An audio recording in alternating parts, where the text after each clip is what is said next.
Let me welcome you to the third lecture in a series entitled Psychology, Spirituality, and Psychotherapy Toward a Revived Religious Humanism by Professor Don S. Browning, the Alexander Campbell Professor of Ethics and Social Sciences, Emeritus at the University of Chicago. I'm Robert Neville, the Executive Director of the Danielsen Institute at Boston University, which is sponsoring the lecture series through its Center for the Study of Religion and Psychology. The series is part of a project entitled Religious and Psychological Well-Being, generously funded by the Meta-Nexus Institute of the Templeton Foundation. It's a pleasure to introduce Dr. Browning this evening. Those of you who've been to the earlier lectures will recognize some of the things that I say in introduction, but please bear with me. He took the PhD from the University of Chicago Divinity School and has taught there about the whole of his career. His first book, of a great many, is called Atonement and Psychotherapy. It was published in 1966. He spoke about that somewhat yesterday in his second lecture. Perhaps the book that is most known to people at Boston University is A Fundamental Practical Theology, which underlies our whole practical theology program. His most recent book is Equality and the Family, A Fundamental Practical Theology of Children, Mothers, and Fathers in Modern Societies. It was published in 2007. Now, he's written many books with co-authors, including From Culture Wars to Common Ground, Religion and the American Family Debate, Reweaving the Social Tapestry Toward Public Philosophy and the Policy of Families, and Christian Marriage and Modern Marriage Law. He has edited, with others, Marriage, Health, and the Professions, Marriage, Just a Piece of Paper, Sex, Marriage, and Family and World Religions, American Religions and the Family, How Faith Traditions Cope with Modernization and Democracy, and The Child in World Religions, and Children and Childhood in American Religions. I list the co-authored and edited books because they illustrate the fact that Professor Browning is the preeminent pioneer and practitioner of collaborative multidisciplinary studies of religious issues. Beginning in 1991, he has led the extraordinary collaborative research project on religion, culture, and the family, funded by the Lilly Endowment. Our collaborative multidisciplinary project on religious and psychological well-being at Boston University carries on Professor Browning's conviction about the importance of collaborative work, and we include the biological as well as the social sciences and many of the humanities. Now, Professor Browning will return on November 16th and 17th to deliver the 3 final lectures in his series. For those interested, continuing education units are offered for psychologists and social workers for attendance at each lecture. Now, please join me in welcoming Professor Don Browning to give the third of his lectures entitled Change and Critique in Psychology, Therapy, and Spirituality. Dr. Browning. Thank you.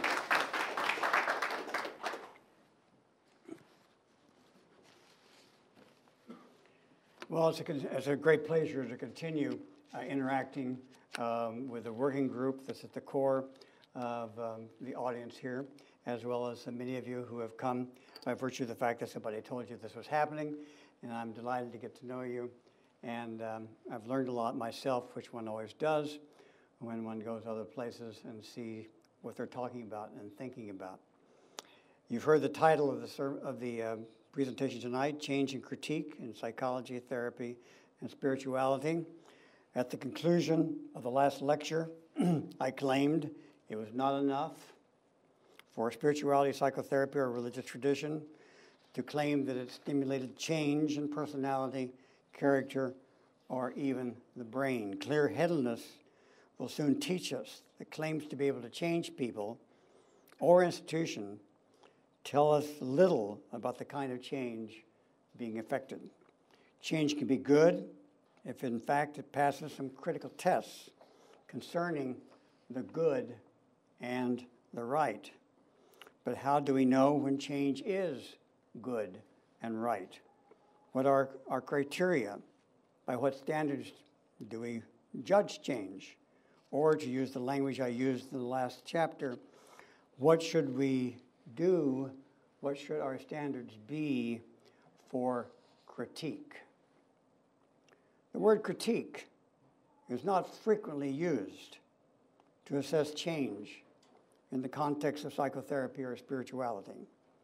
It is more likely to be used in political theory, often in the context of Marxist or the Frankfurt Schule, forms of thought designed to expose ideology, uncover injustice, and detect bias. The idea of critique is often associated with Kantian-like moves that use his categorical imperative to uncover class and racial distortion and forms of injustice. When I turn to the moral and political philosophy of Paul Ricoeur, which I will use a great deal in this lecture and throughout the rest of these lectures, I will employ a dash of Kant myself in my effort to establish a grounds for critique. But I do something that Kant does not do, and that Ricoeur probably does not do adequately. I will supplement my turn to Kant with a subordinate turn to the empirical. In this move, I will be influenced by the principle of minimum psychological realism, or PMPR, a concept developed in the early works of the empirically oriented moral philosopher Owen Flanagan. Although I will claim that empirical research can throw only indirect light on the morally normative, it can illuminate the category of what I call the premoral good. Or I will further argue that appeals to the morally good should contain subordinate, premoral judgments about the goods of health, efficiency, sufficient wealth, and smooth coordination of action. Hence, from my perspective, critique always should have both a moral and a premoral dimension. And this is true when one is critiquing change of any kind. This lecture is indeed the entire lecture series that I will be giving will reveal my indebtedness to William James. James is often cited as something of a hero by those contemporary scholars such as Owen Flanagan, Jonathan Haidt, and Kwame Appiah, who believe that moral philosophy today must attend to the fruits of empirical moral psychology. All three of these contemporary scholars believe that James, in his moral philosophy, one can gain insights into both moral norms and moral capacities from scientific moral psychology, something that they think James upheld. Princeton University professor of moral philosophy, Kwame Appiah, says it well in his historical narrative about the close association between psychology and philosophy that was the legacy of William James. I'm quoting him here. And psychology labs at Harvard are in William James Hall because its inhabitants rightly think of James, who migrated from Harvard's physiology department to its philosophy department in 1881, was one of their ancestors, just as we contemporary philosophers claim him for ourselves. His colleague Josiah Royce was elected president of the American Psychological Association in 1902 and president of the American Philosophical Association in 1903. And although I don't think James was elevated to those offices, what the point he's making here is that James could have been, and I think indeed duly was. And these people were very conversant with philosophy and psychology, saw them as interacting and even interacting at the moral level. From my standpoint, it is not just James and a handful of his contemporary followers who are interested in bringing together psychology and normative disciplines such as moral philosophy. In contrast to the anti-empirical psychology mentality of Husserl and Heidegger, we must be reminded that Paul Ricoeur's hermeneutic realism has always been open to what empirical and clinical psychology can teach phenomenology about what he called the archaeology of the will, and even the archaeology of the symbol. And this is why his great book, Freedom in Nature, which which I think came into English around 1963, is full of the best empirical psychology of his day in his effort to illuminate the involuntary aspects of human nature, which was, as he taught, always dialectically interacting with the voluntary. Respect for psychology led him to write his monumental Freudian philosophy in his effort to understand the naturalistic aspects of the symbolic process. And this is why Ricoeur, late in his career, consented to hours of dialogue with the famous French neuroscientist Jean-Pierre Changeux, and recorded in their book, What Makes Us Think. There's about 400 pages in that book, recording what must have been endless hours of dialogue. As I pointed out in my first lecture, in contrast to most of his phenomenological colleagues, Ricoeur has always wanted to locate the place of scientific explanation, including psychological explanation, within the context of his larger hermeneutic phenomenological umbrella. The question before us, however, is how do we assess change, whether in the context of psychotherapy, spirituality, or other situations? I make the question all the more difficult because I assume all change, even so-called psychological change or psychotherapeutic change, contains an implicit moral dimension, although it may be an inadequate moral dimension. I also propose that philosophy, psychology, and even theology, or at least some form of religious narrative, have contributions to make to the assessment and critique of change and claims about change. Much of my earlier work was preoccupied with the question of assessing the claims about change in various schools of psychotherapy and counseling. Several books were concerned to assess and critique the images of human health and fulfillment implicit in many of the major schools of psychotherapy, pastoral psychotherapy, and pastoral counseling. Some secular psychologists and pastoral counselors thought I was somewhat harsh in my moral analysis of the images of human fulfillment in the modern secular and religious therapies. In short, I found in their images of psychological health what I and other commentators, such as Christopher Lasch, Philip Reif, Martin Groves, Paul Vitz, and more recently Frank Richardson, saw as a kind of philosophical ethical egoism. By philosophical ethical egoism, I meant a view of human health that puts self-regard prior to other regard, and in fact, made other regard a derivative of self-regard. Sometimes this ethical egoism took the more explicitly hedonic form, as it did in the tension reduction theories of pleasure and Freud. Sometimes it took more non-hedonic forms, as it did in the self-actualization theories of Carl Rogers, Abraham Maslow, Fritz Perls, and Erich Fromm. Three observations may help justify and perhaps excuse the youthful excesses of my rather early sour critiques of these respective images of human fulfillment. First, I always acknowledged that retaining a sense of initiative and self-regard was an important goal for both secular and religious psychotherapy.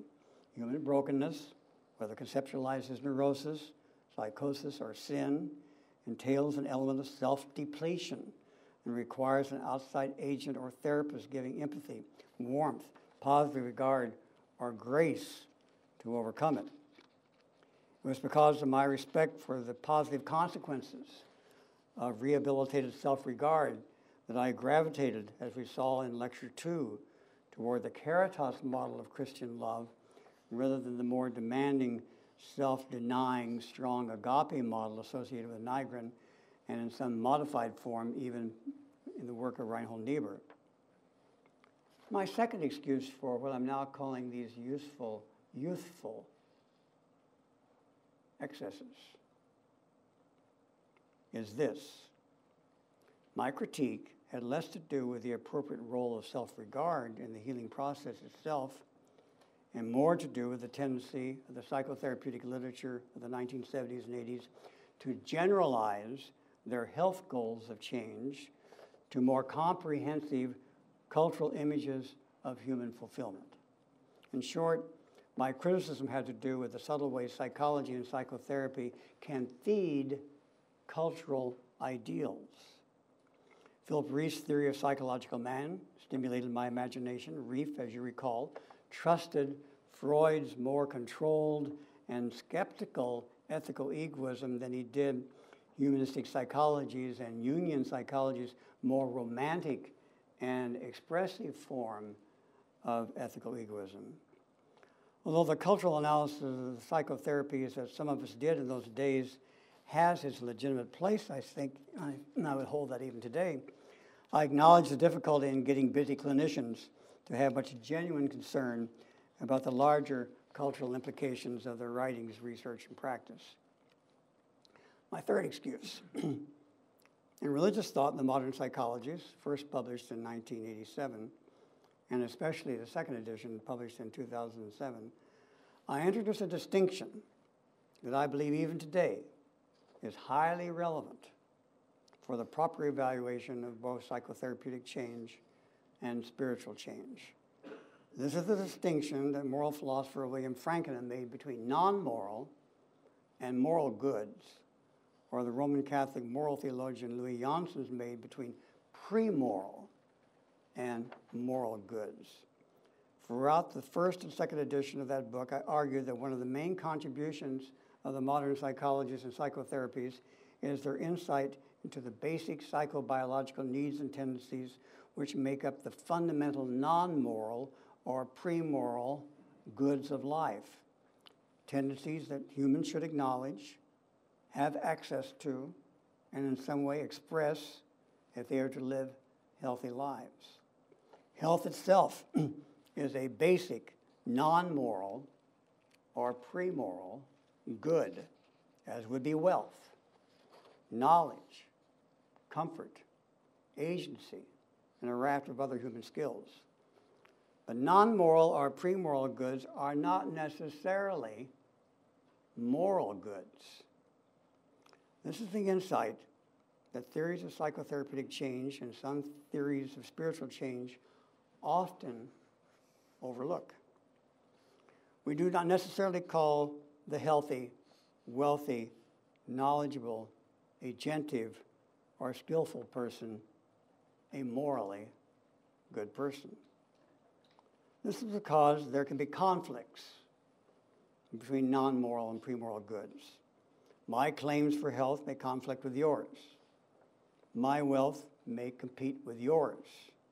And my skills may displace yours.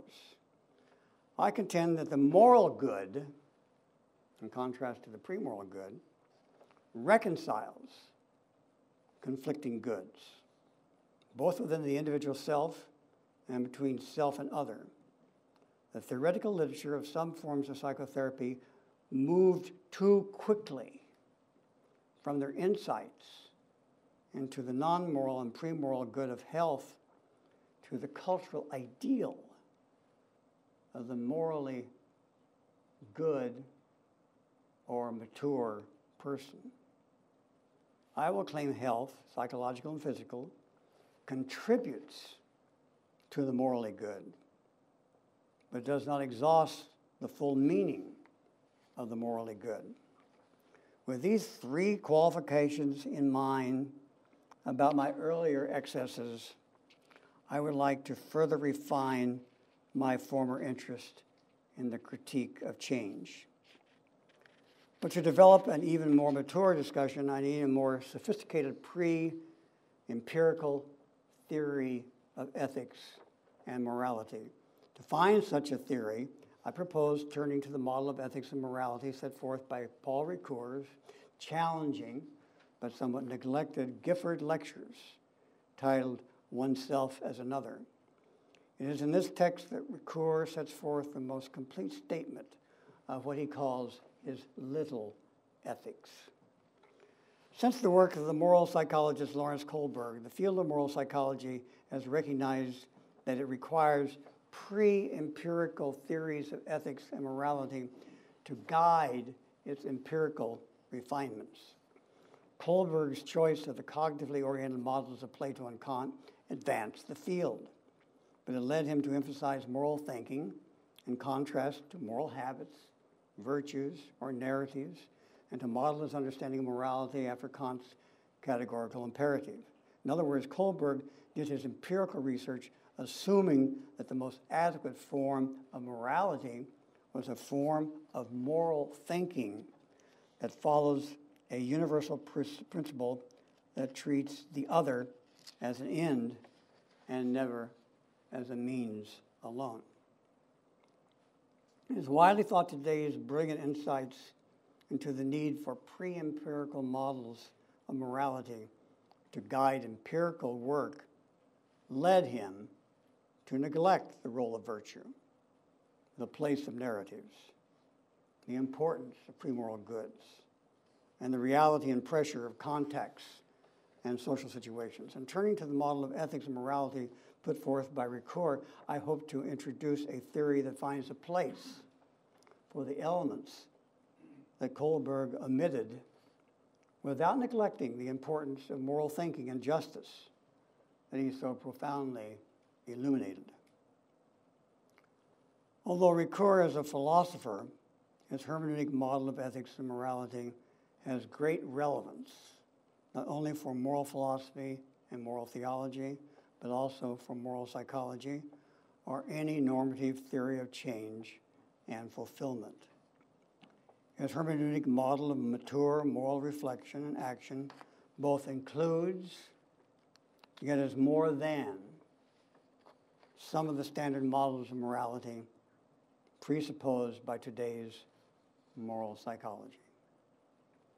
Mature moral thinking in action, according to Ricoeur, develops along the following lines. It's going to be kind of dense, so bear with me. He makes a distinction between ethics and morality. In fact, he goes even further and asserts the temporal priority of ethics over morality in the full arc of moral reflection. In making this distinction, Ricoeur is echoing the distinction between non-moral and moral, or better yet, the distinction between pre-moral and moral that I was making earlier. This is what Ricoeur means when he writes, "The present study will be confined to establishing the primacy of ethics over morality," that is, of aim over the norm.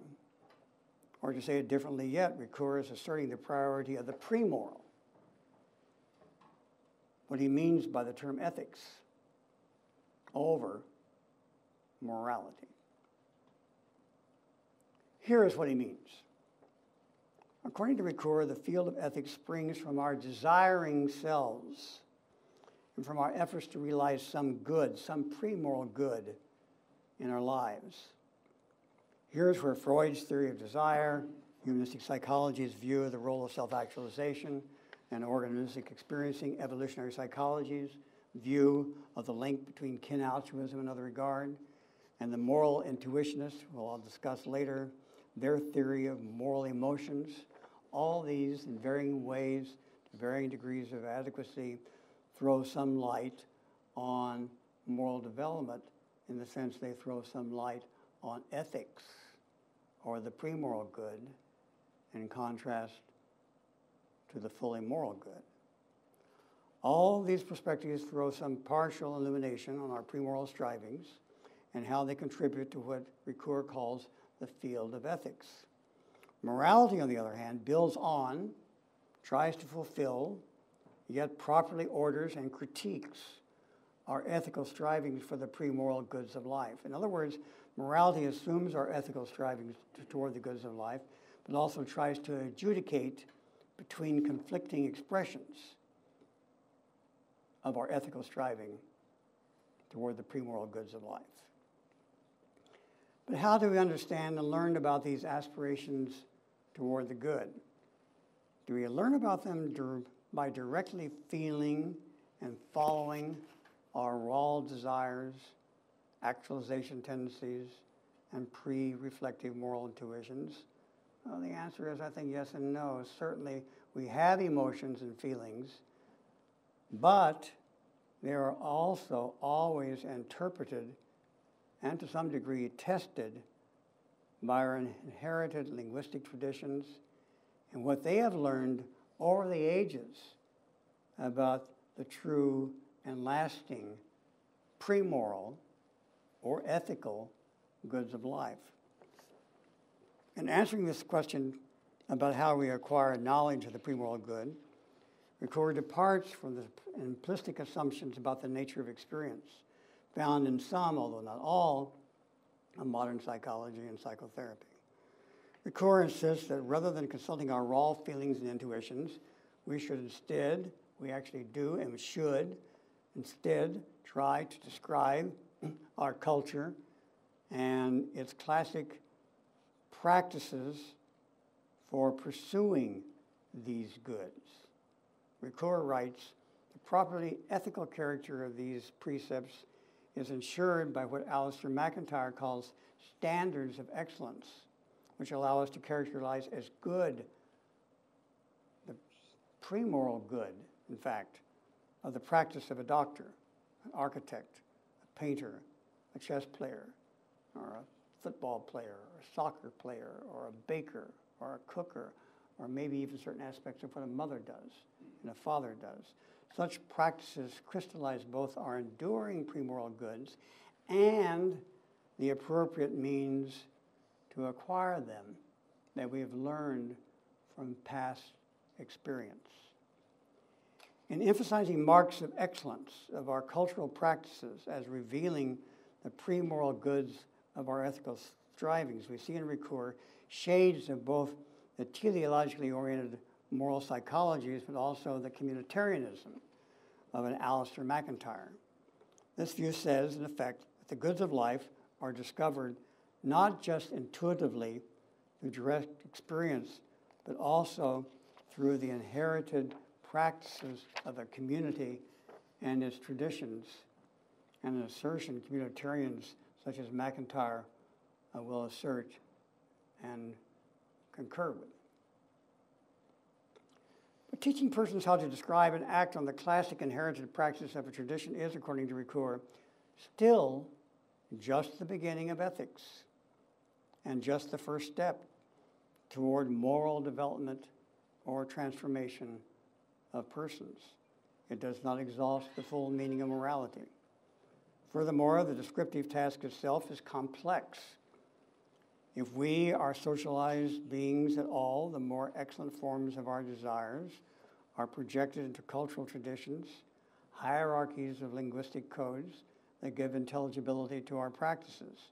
These include codes of coordination, simple patterns and means to ends, codes of subordination, such as plowing the field in order to farm, constitutive rules, moving the pawn to play the game of chess, plans of life, far-reaching goals and aspirations, images of the good life, general evaluative models of what are truly valuable aspirations of life as a whole, and finally larger narratives that give unity and meaning to our life in the midst of disappointments and conflicts. All these layers of linguistic pattern, all these layers of language pattern our desires and practices at their very core, carry us toward more fully ethical action, and lead us to the doorstep of morality. They also require a great deal of description and interpretation of oneself, by oneself, parents, educators, wider community, and the communities of faith in order to understand and appropriate them. Ethics understood as the pursuit of the pre-moral goods of life requires a grand and complex process of education, socialization, and critical interpretation on the excellent practices of a tested and established tradition. Notice that narration was the last of the long list of ways that our practices seek the goods of life and how they are encoded by language and tradition. Narration is also Ricoeur's second step after description in his understanding of the moral self as an interpretive and dialogical self. Some narrative generally holds together and integrates the hierarchies of our encoded ethical practices. Some narrative gives the final meaning to our means and ends, our if-then actions, our plans of life, our images of the good life. To develop as a moral person, one must assimilate the classic narratives of one's tradition, those that over time have proved most capable of giving meaning to our ethical struggles and our ethical losses. In the words of Hans-Georg Gadamer, from whom Ricoeur has learned so much, development toward morality requires learning to interpret the classics of a tradition. Ricoeur understands these classics to be primarily narrative classics, indeed, generally religious in scope. In spite of this emphasis upon the role of ethics, of the importance of interpreted and inherited cultural practices and traditions, Ricoeur goes beyond the traditionalism of most forms of communitarianism. Ethical action at this stage only deals with communally patterned goods and aspirations. We have not yet arrived at the arena of full morality. Why is it that our ethical aspirations toward the pre-moral goods of life do not in themselves deal with the core of genuine moral maturity for a person? The answer seems to be this, as I've already mentioned. According to Ricoeur, the goods of life conflict, even the goods of life that can be discerned by tracing the classics of a tradition and the outstanding practices that have illuminated the pre-moral goods. Even these also can conflict and therefore produce various forms of strife or even violence. And that's when we turn to the field of morality. As I indicated above, the field of ethics, in contrast to the arena of morality, is born of our purposive search for the pre-moral good. This is an insight that much of modern psychotherapy, both secular and religious, unwittingly recognizes. Much of psychotherapy helps us identify and pursue the pre-moral goods of life. In this sense, the therapies deal with the ethical, but not necessarily the fully moral. However, many forms of family, couple, and group psychotherapy, as we will see in Lecture 6, actually do deal with both ethics and morality because they more directly address the full field of human conflict. Morality itself assumes and builds on our ethical and teleological aspirations, but it also must necessarily go beyond them. This is why most individual psychotherapies, which enable persons to better identify and pursue the goods of life, are morally relevant, even though not morally definitive. These therapies were addressing the level of morality that Owen Flanagan called the PMPR level of morality, the principle of minimum psychological realism. He meant by this the pre-moral level of morality, often illuminated by the empirical sciences, which the more properly moral level always assumes, but also further refines and reconciles. This is an insight that the modern therapies do not fully understand when some of them inflate their views of the pre-moral good of health prematurely into models of maturity and morality, as some of their critics in the 1970s and 1980s properly observed. Morality, in the full sense of the word, is born out of the tragic conflict between the goods of life. Morality, in contrast to ethics, mediates conflict between pre-moral goods and persons seeking these goods. Morality does this by employing tests about which of our moral maxims are universalizable. One such test can be found in Kant's second formulation of the categorical imperative, which says, act so that you treat humanity, whether in your own person or that of another, always as an end and never as a means alone. In the context of religions such as Judaism and Christianity, and the other religions as well, one finds similar tests in various formulations of the Golden Rule.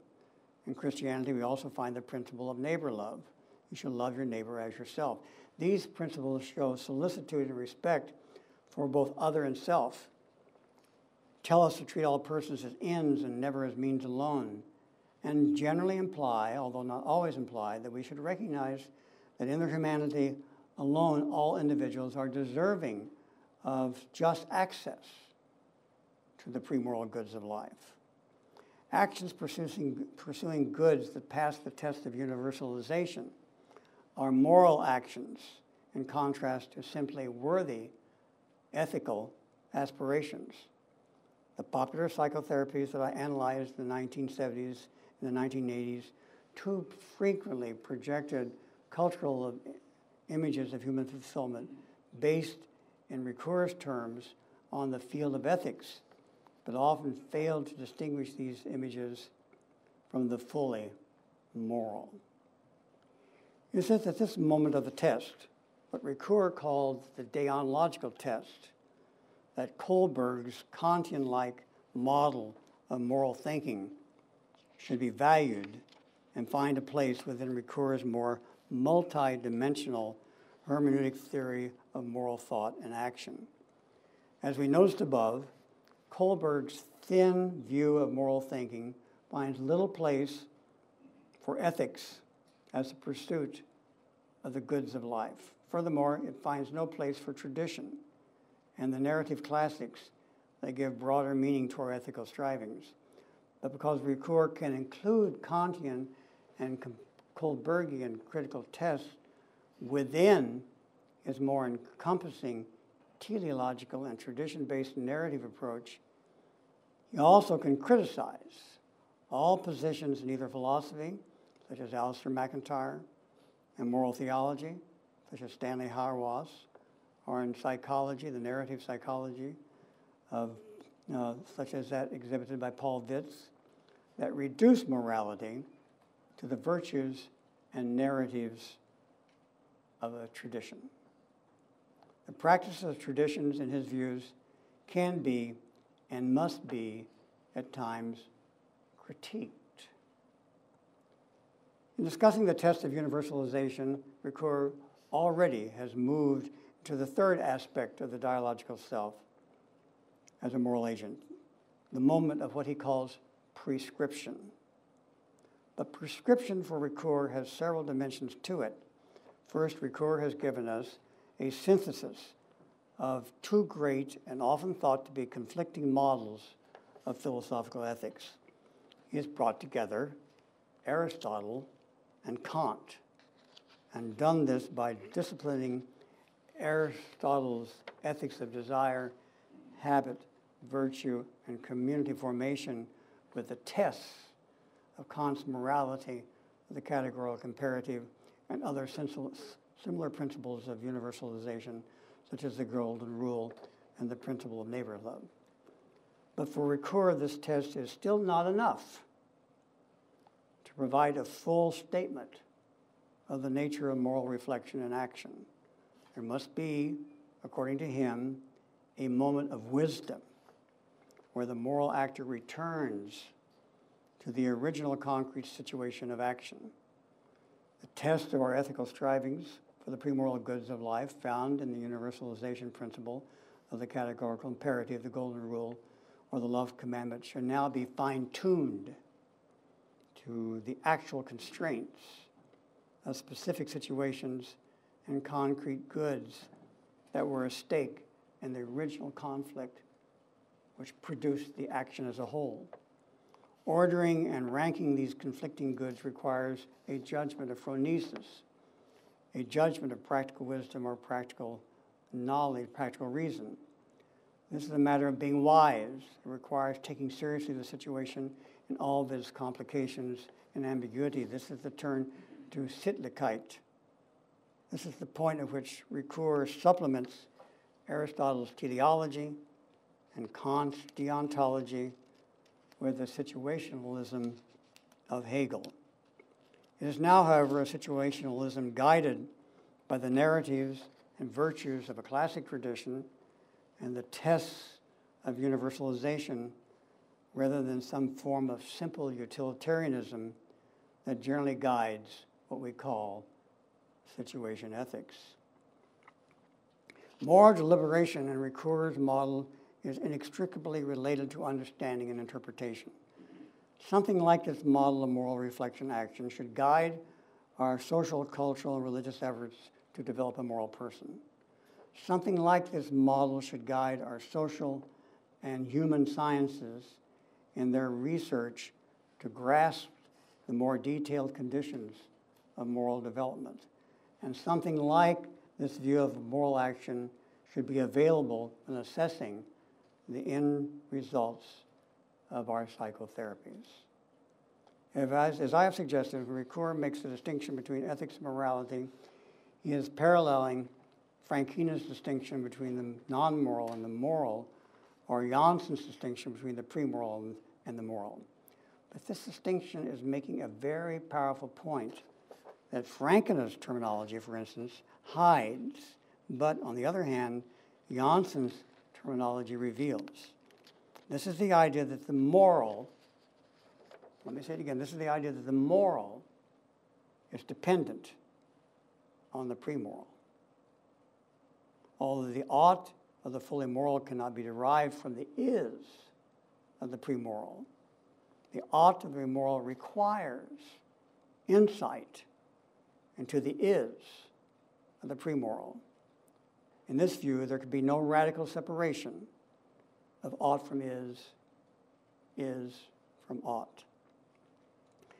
This insight is deriving the new rapprochement between the normative disciplines of moral philosophy, moral theology, and the contemporary moral psychologies. As Kwame Appiah has observed in his recent experiments in ethics, those advocating a radical separation between is and ought, whether they be like Kant or G.E. Moore, are out of fashion.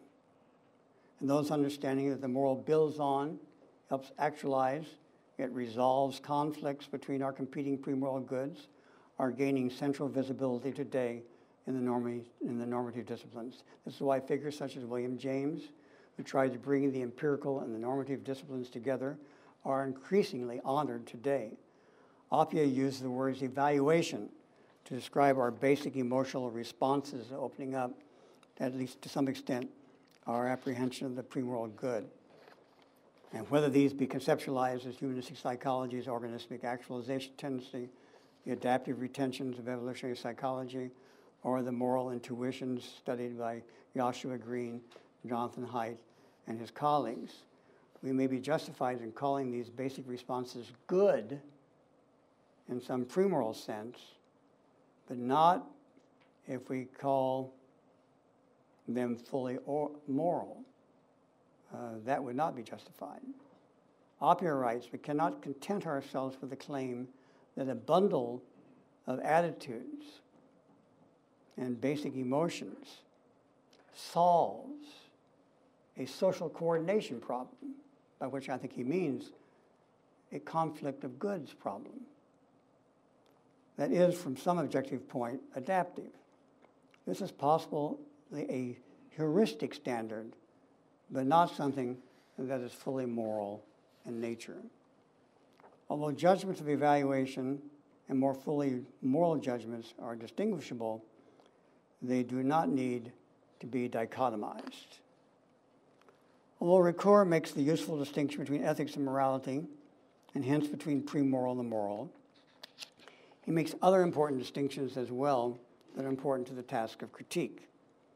In fact, Ricoeur's full theory of morality contains 5 dimensions, which I want to uncover and employ in the job of assessing the images of fulfillment and change in both psychotherapy and spirituality. As we have seen, there is, first of all, an ethical or teleological dimension, the dimension that drives our strivings to realize fundamental premoral desires and human tendencies. Second dimension, there is the dimension of practices, the habits and traditions that, in their more classic forms, reveal our more tested premoral goods and the most effective behaviors in realizing them. Third, there is the narrative dimension, the stories, often religious in scope, that give meaning and some justification and some overarching ordering of these strivings toward the premoral good.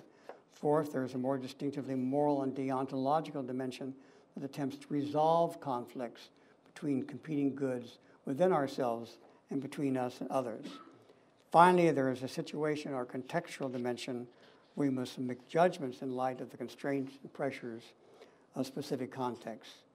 Those of you who are familiar with my work in practical theology and cultural critique will recognize this list as my so-called 5 dimensions of practical moral reason. You will have missed, however, and you may have missed, however, that Ricoeur is one of my sources for this framework.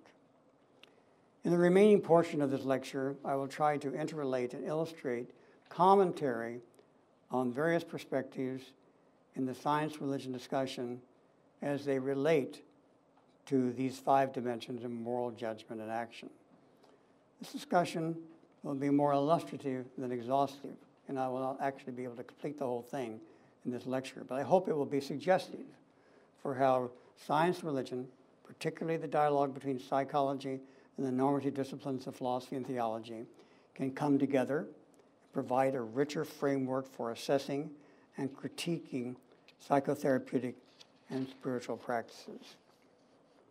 Most important to this discussion, as I have argued, maybe even too much, is Ricoeur's insistence on the priority of ethics or morality, or to say in the language of Louis Janssen's, the dependence of the moral on the premoral.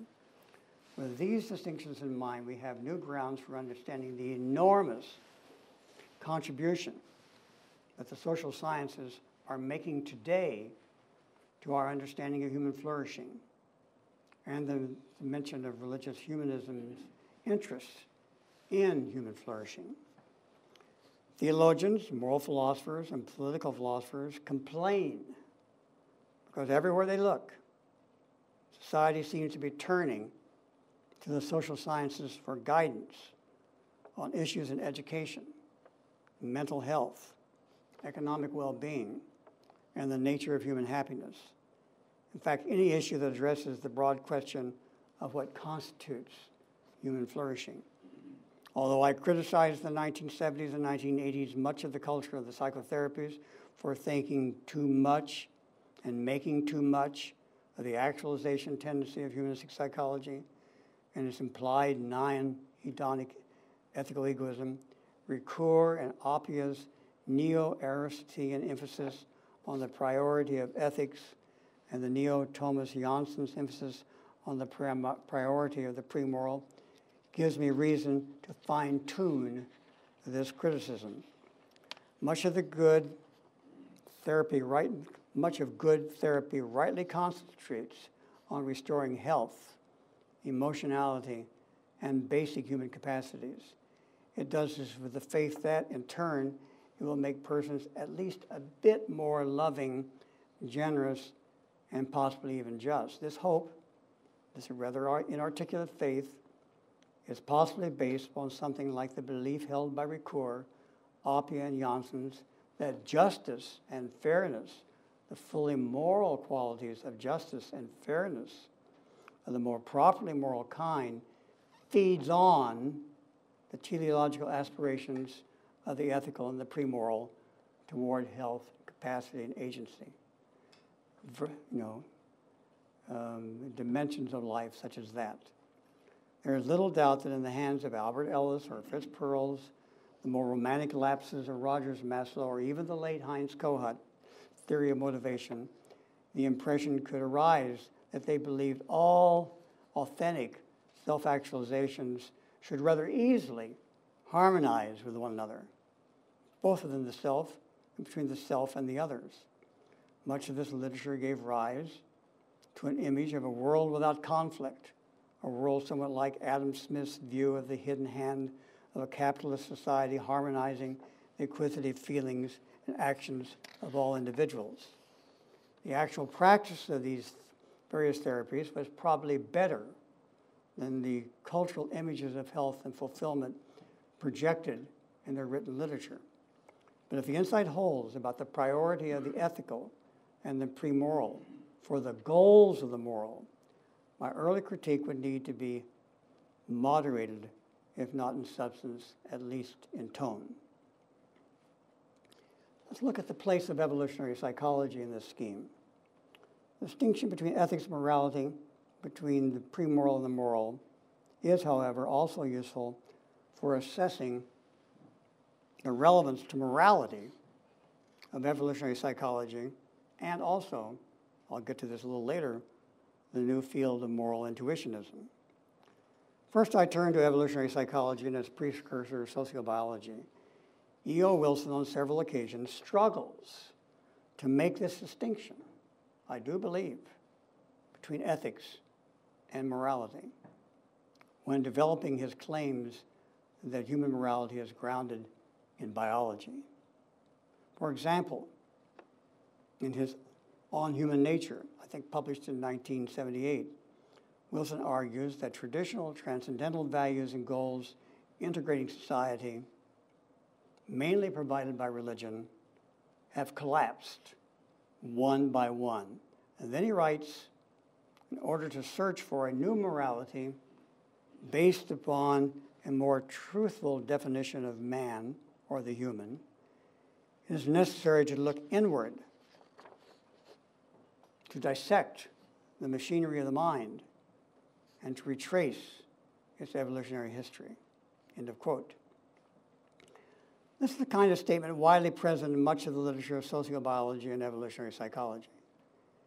It tends to hold that our values do not come, even our moral values, do not come from tradition or religion really, and certainly not from any transcendental source. They come from our biology. And again, the firmer grasp of what they actually are, we must look inward, dissect our evolutionary history, or as many neuroscientists would claim, dissect our brain. Philosophers will identify this as a foundationalist program, which downplays the accomplishments of culture and tradition, implicitly tells us to forget these sources of morality and rebuild our cultural values anew from the ground up on the basis of understanding of our biology. Ricoeur and Appia, who both respect biology's possible contribution to ethics and morality, would say this goes too far. It ends in virtually alienating us from the accomplishments, even the classics, of our cultural traditions. It is interesting to note that Wilson himself soon follows this statement with another that recognizes the limitations of biology. His foundationalist agenda of turning toward biology and the brain will give rise to another dilemma. He writes, but this effort, I predict, will uncover the second dilemma, which is a choice that must be made among the ethical premises inherent in man's biological nature. End of quote. He goes on to say, innate sensors and motivations exist in the brain that deeply and unconsciously affect our ethical premises. From these roots, morality evolved as instinct. End of quote. In Wilson's view, the new dilemma that science will bring to us is this: which of the sensors and motivations should be obeyed, and which one might better be curtailed or sublimated? Here, he acknowledges the conflicting pre-moral values of our own biology, conflicts that lead us to the threshold of what Ricoeur calls morality. Here he has in mind the biological roots of our empathy, investment in our children, respect for authority, and the reciprocity to kin and neighbors as contributors to morality. But he also has in mind the biological grounds of our egoism, our aggression, our nepotism, and what today's moral psychologists call our tendency to see the faults in others before we recognize them in ourselves. Wilson realized that we have to choose between conflicting biological tendencies. The sad thing is that Wilson, as many of his followers, seems to think that biology alone can resolve this conflict. Ricoeur would say that biology can make its contribution, but that we finally must resort to classic practices of a tradition, deepened understanding of a culture's founding narratives, something like the deontological critique of the Golden Rule, and refined understandings of the selective pressures of various situations and contexts in order to handle the challenges that Wilson's new dilemma has presented to us. In conclusion, evolutionary psychology and sociobiology can contribute to ethics, but their contributions to morality must be mediated by a much more complex interpretive process. The place of moral intuitionism. Let's turn to that. Ricoeur does not address the new moral intuitionism in moral psychology, but Appia does. And without relying on Ricoeur, his response to its claims are similar to what I think Ricoeur might say. Appia gives a great deal of attention to the claims of Jonathan Haidt and his colleagues that humans have inherited a number of learning modules that lead them to respond to moral issues with intuitive, pre-reflective flashes of mental response. Haidt believes that our moral lives are pretty much driven by what he calls, and I'm quoting here, moral emotions that are built around various neural systems of the brain and are there because sometime in our evolutionary history, they gave us rapid-fire adaptive responses that enable us to handle threats from our environment. He acknowledges that not all these so-called moral emotions are equally relevant to the moral demands of modern civilizations, and that some seem directly at odds with the liberal political philosophies of most Western democracies. Therefore, but furthermore, they are so powerful, so automatic and instinctual. Once our moral thinking is tilted in the direction of these innate and primitive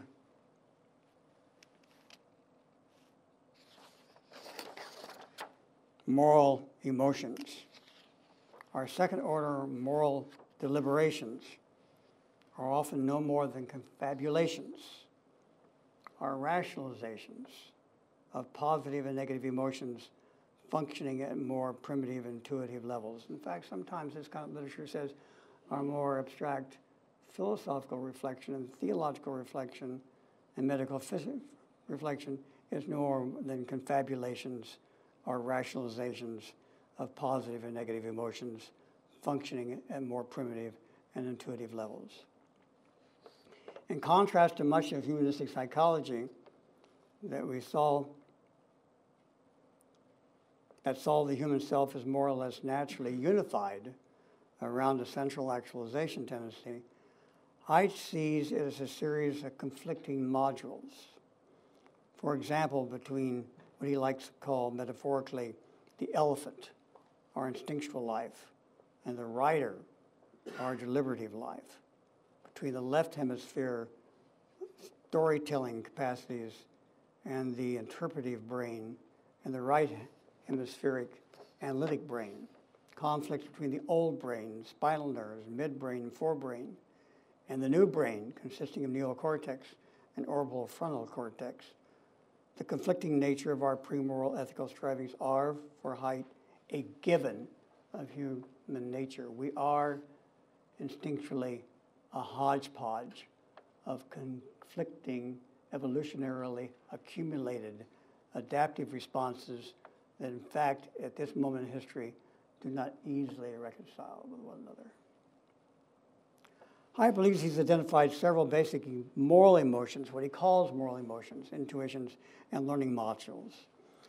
His most recent list seems to include the emotions of avoidance, the emotions of hierarchy and respect, purity and pollution, the emotions of fairness and reciprocity, the emotions of in-group and out-group, and the emotions of awe and elevation. These are these rapid-fire, what he calls moral intuitions, that constitute learning modules around which we organize all kinds of outside experience.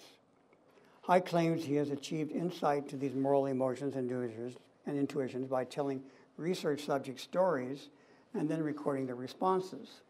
In one article he writes, and I invite you to think about how you would answer these stories and respond to them. In my dissertation, Haidt writes, in my early studies, I told people short stories in which a person does something disgusting or disrespectful that was perfectly harmless. For example, a family cooks and eats its dog after the dog was killed by a car. I was trying to pit the emotion of disgust against reasoning about harm and individual rights. How would you have answered this? Is it okay for a family to eat the dog, the family pet, after it's accidentally killed? He found the disgust won out in all the groups he studied in Brazil, India, and the United States, with the exception of students in liberal colleges and universities, who tended to say that people have the right to do whatever they want as long as it does no harm to anyone. You can't harm a dead dog. I conclude the emotion played a bigger role in moral judgment than the cognitive developmental theorists like Kohlberg has tended to believe. Haidt's work on the so-called moral emotions is full of such illustrations. Along with the work of Joshua Green, Martin Seligman, and many others, Haidt is initiating a new direction in moral and positive psychology. But his work seems to beg for something like the distinction between ethics and morality and between the pre-moral and moral goods that I've been developing in this lecture. Why does Haidt call these automatic responses moral emotions? Does he believe that they are indeed fully moral? No, he does not. Does he believe that sometime in human evolutionary history they may have been adaptive, maybe even contributing to human flourishing in some time and place? Yes, he does. But doesn't this mean that such emotions should be seen as pre-moral rather than moral? I believe that would be a more satisfying language for the real meaning of his contributions. Kwame Appiah tends to agree when he, in his discussion of Haidt, does grant these emotions the status of evaluations, but he does not grant them the status of full moral judgments. Appiah does not believe that he is undermining the existence of second-order deliberative judgments when he acknowledges the existence and perhaps heuristic usefulness of first-order intuitive emotions of a premoral kind. Haidt, as we noticed above, almost dismantles second-order deliberations, whether it be something like Kant's categorical imperative, Ricoeur's deontological test, or the utilitarian maximizations of the overall good. Haidt is much more like the philosopher David Hume in seeing reason as being in the service of the passions, or the rider in the service of the elephant, to use his preferred metaphor for the human mind. But in a few places, he rather weakly admits that there may be a place for something like Kant, Kohlberg, and Ricoeur's deontological test. He writes, I do agree with Josh Green that sometimes we can use controlled processes, such as reasoning, to override our initial intuitions. I just think this happens rarely. Maybe 1 or 2% of the judgments of the hundreds of judgments that we make each week.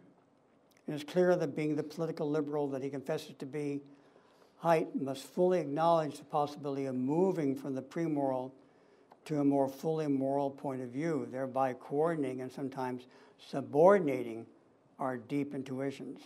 Unfortunately, however, his research, to my knowledge, has given us little insight into what we need to do to bring about more adequate second-order deliberations. Time requires me to address this remaining dimensions of practical moral reason more in the form of brief notations that I will expand in later lectures. So far, I've been developing the first dimension, the idea that morality builds on pre-moral desires for the good of life. You will recall, however, that earlier I stated that we cannot adequately know even the goods of life by directly consulting our biological inclinations, as important as they are. I concurred with Gadamer, Ricoeur, and McIntyre that our inherited cultural practices have learned much from the reliable goods of life, and even more about how to pursue them. Rogers used to encourage his clients to trust their organismic experience, but I wager that a careful analysis of the verbal exchanges that occurred in client-centered therapy would demonstrate that his clients' feelings were often linguistically coded by cultural practice, some of which his therapy helped them to trust, reject, or revise on broad interpretive grounds that included but went beyond the client's raw feelings. Some of these interpretive grounds, I wager, were implicit deontological tests that the therapeutic exchange itself, even individual therapy, enabled the client to examine. Clients themselves sometimes ask, and rightly so, is this fair? Is this just? What if everybody did what I feel like doing? Does moral psychology today have much to teach us about the relation of such tests as the categorical imperative, the golden rule, or the principle of neighbor love to our actual psychological life? I think it does. But even then, its contributions need evaluation from philosophy and theology. In recent writings, both Haidt and cognitive neuroscientist Donald Pfaff have criticized these classical principles and moral tests. Haidt argues that such principles are stated far too abstractly and are far too divorced from the totality of our affective lives and needs for attachment. And insofar as the deontological test stands alone, as it does in Kant and Kohlberg, and is disconnected from our affective life, Haidt and Pfaff may be right. But if we follow Ricoeur and Appia, that does not need to be the case. Now let me conclude by saying, please allow me to carry on to the next lecture's discussions of the situational and context of moral action as we bring that into a conversation with spirituality and other aspects of what I'll be covering. Thank you very much.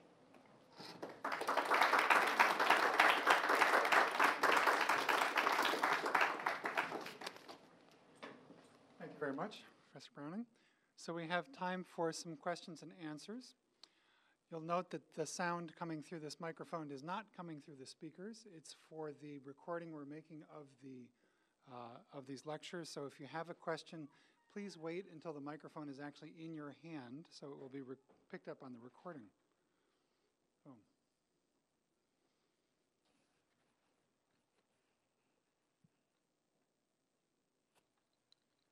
Silence.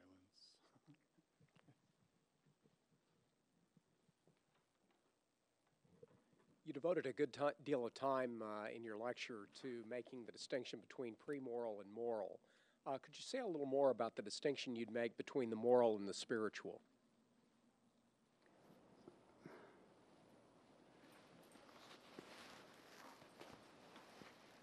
Well, you're probably caught the fact that the prominence I give to the moral is a perspective I bring to the critique of the spiritual. There are many definitions of the spiritual, and we got into this in some of the papers I think that you discussed this afternoon. I tend to think that the minimum definition of spirituality that is useful is that spirituality has to do with a person's perceived relationship to what the person considers to be sacred. And in that sense, has a degree of ultimacy, something that stops the utilitarian flow of life, the cost-benefit dimensions of life, where we're using means to one end after another and then abandoning that end and going on to the next means. That the sacred is something that breaks that and says you can't think in a utilitarian way about this particular aspect of life. It's sacred. I like that a bit more than some of these broader definitions of spirituality, which I think one of the papers reviewed today, which pretty much kind of associated with what I'd call a more generalized philosophy of life. So that would be my view of spirituality. And then the interesting question of it is, how does one relate one's view of the sacred to more practical and mundane judgments about how to order life? Well, that's really interesting, really complex to see how that unfolds. And I'm interested in the relationship with the sacred, but I'm even more interested in how one moves that alleged relationship to the sacred back into practical life. And there's where the critique of morality and the category of morality comes into play. And I would say all spiritualities will return to practical life sooner or later and say, that's what it means for us all. We ought to do it this way. We ought to do it that way. And I'm very interested in that move. And that's where the moral comes back in. And you could say, well, you know, it's not fair to dominate the sacred with the moral. And that's probably more than any other place that reveals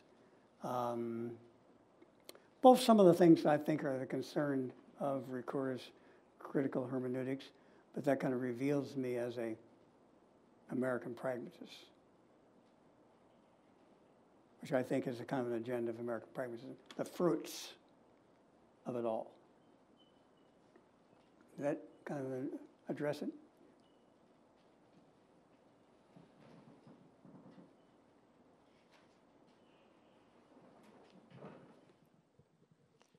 You had mentioned how to critique change, and could you say it again?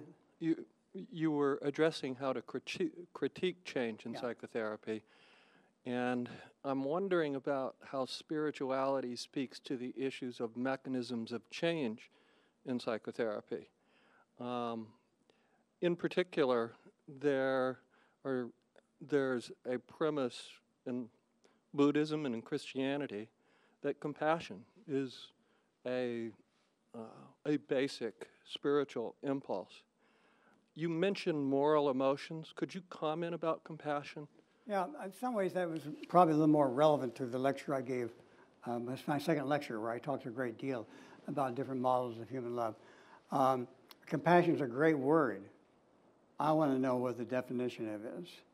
And when I hear somebody use the word, I'm going to be very attentive to the many meanings. Like when somebody uses the word Christian love. Well, there are three classic and often conflicting models about that. So the critique would be, the interest is, once again, how do we understand what is compassionate with regard to the ordering of the ethical dimensions of life, the pre-moral goods of life? How does the compassionate handle the conflict between goods, both within myself and between me and the other person? What stories about the nature of life are functioning that qualify what we mean by compassion? And my hunch is, as you'll see in almost any tradition which talks broadly about compassion some of the same alternative tensions that one finds in Christianity when talking about Christian love. So to use the word compassion is an invitation for the scholar to begin analyzing what's being said. As for the scholar, it's an invitation when somebody uses the word love in Christianity to begin to analyze what's being said and how it actually directs human action. Is that addressing your point? Well, what about compassion as being with another person, the capacity for being attuned to the feelings of another individual? Yeah. And the capacity for understanding, to not be judgmental regarding the emotional experience of a client, Yeah. and the capacity to be genuine in your own reactions to the extent that they're compassionate. Now, that's Carl Rogers. That's right. You know, And it's the many of the dimensions in experiencing, Eugene Gendlin, some of the dimensions in mindfulness theory, and the relationship of mindfulness theory to attachment therapy. And these are things I touched on. I'm not saying you should have been here at the last lecture, but I touched on it. But let me go ahead and analyze that a little bit. And I came out and said that's the core of psychotherapeutic change, connectivity in the various ways I think you're talking about. And it's got to be emotional. It's got to be full-bodied. But what's that doing? It's facilitating the client to begin to regard and experience and maybe even prize aspects of his or her experience that she has been denying or he's been denying, and therefore gives him something to work on and to integrate.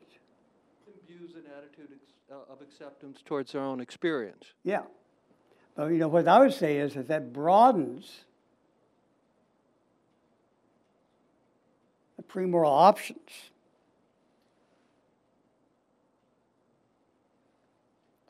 that the client has an opportunity to integrate.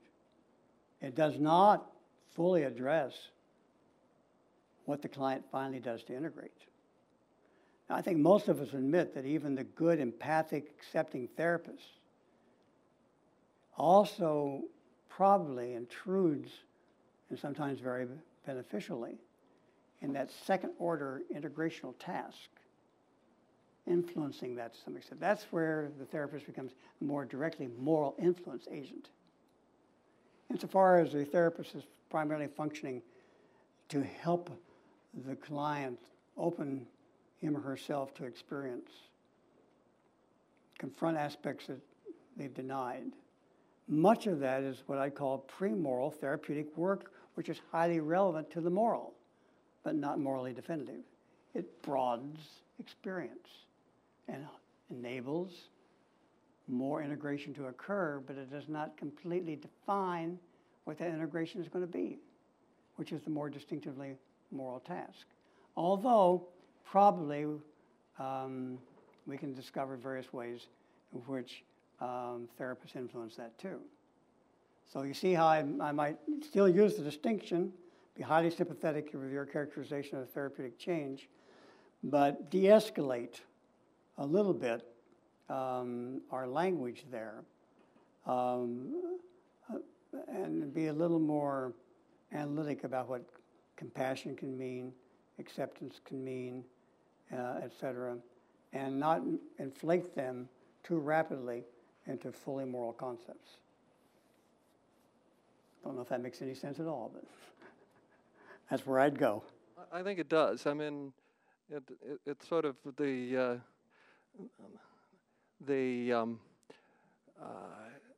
alluding to process, but ultimately towards what end?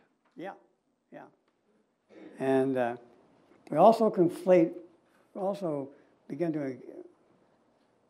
we're tempted to conflate process and morality. And process is a certain process that I think tends to open up Well, it can mean different things, but the way it often functions, it tends to open up and broaden experience and create a context for that to happen. And that's all morally relevant, just not morally exhaustive. I'm finally interested in the integration the client actually makes as well, some of which does not occur in therapy, but occurs after therapy is, even successful therapy is over.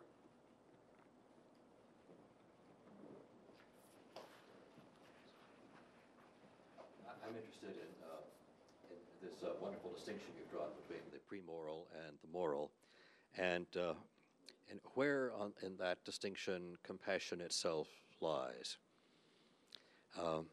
It's one thing to say that there are natural goods like knowledge and health and wealth, and surely compassion's one of those. So we ought to be able to be compassionate. Perhaps we should be compassionate toward everyone, as most axial age religions say, and the evolutionary drive is to be compassionate to those people in our group. That's one of the things that Haidt talks about. But in psychotherapy, I'm not worried now about the compassion of the therapist, but of developing compassion in the client. And there often you have to fix something that's broken. And that may involve mirroring compassion. But there's another dimension to that, which is compassion as expanding experience beyond the ordinary to the extraordinary. And that's where you use the language of spirituality. But surely that's a pre-moral as well as a moral, in fact, rather than a moral virtue. So that learning to be unusually compassionate toward other human beings, or better yet, compassionate toward God or toward the cosmos. Where does that come? Is that a moral virtue, or is it a pre-moral virtue, or is it a supramoral virtue? Yeah. I would have said it's spiritual in a stronger sense than you use the word spiritual. I think we're gradually going to gravitate toward using compassion to refer to that dimension of relationships where we're actually able to feel into the suffering of the other person and resonate with that in the ways I think Spezio in my first lecture was talking about it. The simulation of these, or the way in which, in Rogerian terms, the congruent person does. And it strikes people when you're ill or suffering and you see some people come over and you can tell that they're moved by your suffering. But doesn't compassion also mean empathizing with the joy, oh, definitely. Happiness, and definitely. glory? Both sides, yeah, both sides. Yes, definitely.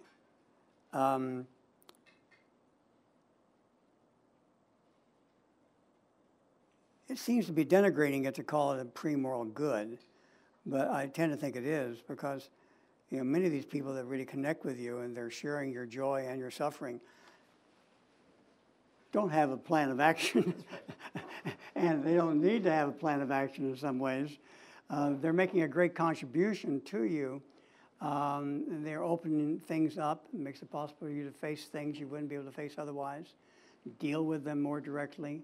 So it's highly morally relevant, but it doesn't necessarily give you the full clues about how to integrate your experience. And so I don't know if that's on the same, if we're talking about the same thing or not, but that's where I think increasingly we're kind of locating much of what we mean by compassion. That simulation, empathic, being with joy, and I left out a section in this particular lecture because I knew it was going to be too long, and had to do with Donald Pfaff's attempt to derive the categorical imperative and the golden rule from brain studies, and it's very much along that line. We see somebody enjoying themselves, and we have all kinds of somatic resonances that go all through our brains, and they've got certain analyses as to which part of the brain they're affected or not. We see somebody in pain, and we do the same thing.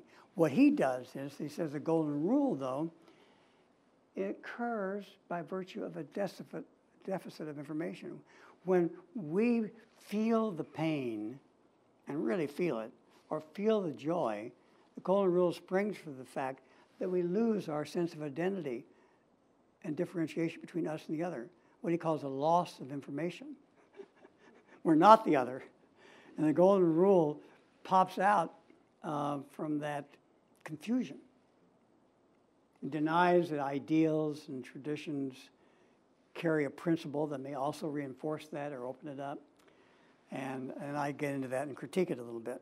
Well, it's a very interesting argument. I think still half right. Certainly a corrective to Kant's more intellectual formulation of the categorical imperative, but still half wrong, I would say. Well, I think we could go on all night, but perhaps we better not. So on your way out, if you want to pick up a flyer, if your appetite has been whetted, Professor Browning will be coming back on November 16th and 17th for 3 more lectures, and we hope to see you there.